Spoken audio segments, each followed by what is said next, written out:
धाराशिवमध्ये पुन्हा एकदा जोरदार वादळी वाऱ्यासह अवकाळी पाऊस सुरू झालाय। धाराशिव तालुका आणि कळंब परिसरामध्ये मोठा पाऊस झाला। कळंब तालुक्यातील बहुला या शिवारात या वादळी वाऱ्यानं एका शेतकऱ्याच्या शेतातील टोमॅटो पिकाचं पूर्ण नुकसान केलंय।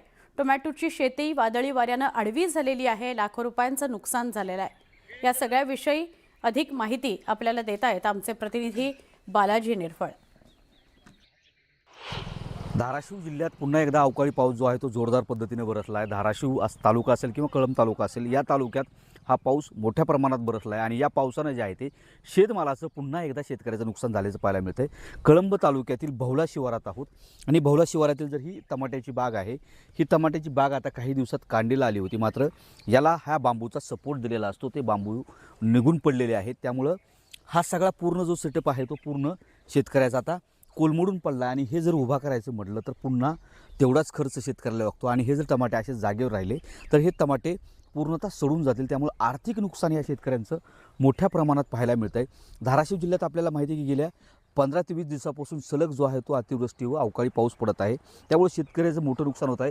हे टमाटा उत्पादक शेतकरी आहेत। कधी लागवड केली होती, किती क्षेत्र आहे, कसं नुकसानीचं सगळं आहे? 2 महिने झालं लागवड केली होती। 1 एकर क्षेत्र आहे।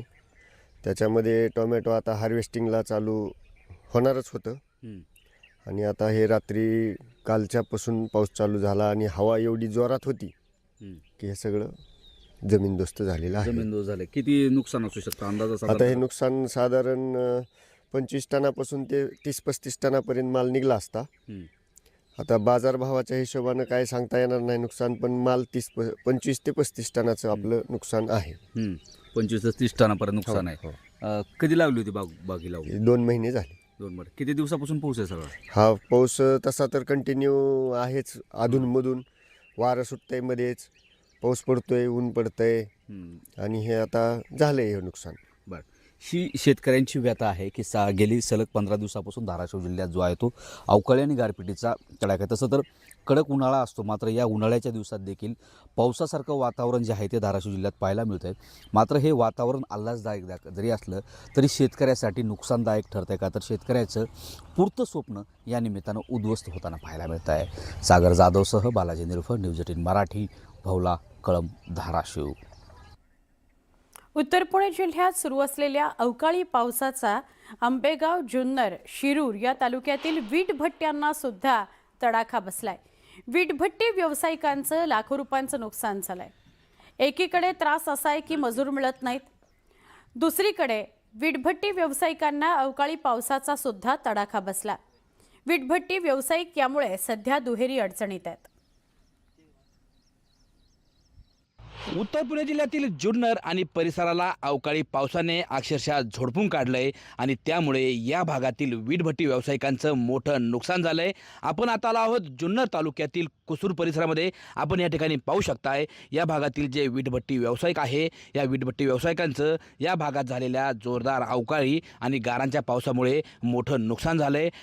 थापून ठेवलेल्या ज्या कच्च्या विटा आहेत, या कच्च्या विटा या ठिकाणी पावसामुळे अक्षरशः तुटल्या गेल्यात, त्यांचा अक्षरशः चिखल झाला आहे आणि त्याचबरोबर ह्या वीटभट्टी परिसरामध्ये आणि ज्या वीटभट्टी बनवण्यासाठी जे चिखलगारे लावलेत, ह्या चिखलगारे अक्षरशः पाण्यात गेलेत। ह्या वीटभट्टी परिसरामध्ये गेल्या अनेक काळापासून या ठिकाणी पाणी साचून राहिले आणि या साचलेल्या पाण्यामुळे या ठिकाणी या वीटभट्टी व्यावसायिकांचं मोठं नुकसान झालं आहे। आपल्यासोबत आहेत वीटभट्टी व्यावसायिक, काय सांगा? खरं तर या भागात अवकाळी पाऊस झाला आहे आणि त्यामुळे तुमचं मोठं असं नुकसान झालं आहे। साहेब, आता या पावसामुळे आमचं अक्षरशः म्हणजे आम्हाला अन्नसुद्धा गोड लागत नाही, कारण आज कमीत कमी नाही जरी म्हटलं तर आमचं लाखो रुपयाचं नुकसान झालेलं आहे साहेब या पावसामुळं।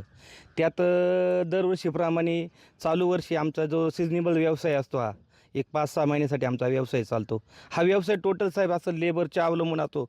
आता लेबर 2-2.5 महिने आम्हाला लेट भेटले, त्याच्यात लेट व्यवसाय चालू झाला, त्यात व्यवसायाला आता गती येण्याचं काम चालू झालं आणि पावसाने, अवकाळी पावसाने हे आमच्या व्यवसायावर पूर्णपणे आमचं नुकसान झालेलं आहे। त्याच्यामुळे आमचं हे लाखो रुपयाचं नुकसान आहे साहेब। खरं तर आपण पाहिलं या ठिकाणी ज्या आहेत ह्या विटा भिजलेल्या आहेत आणि ह्या विटा पुन्हा बनवण्यासाठी 1 महिन्याचा काळ जाणार आहे।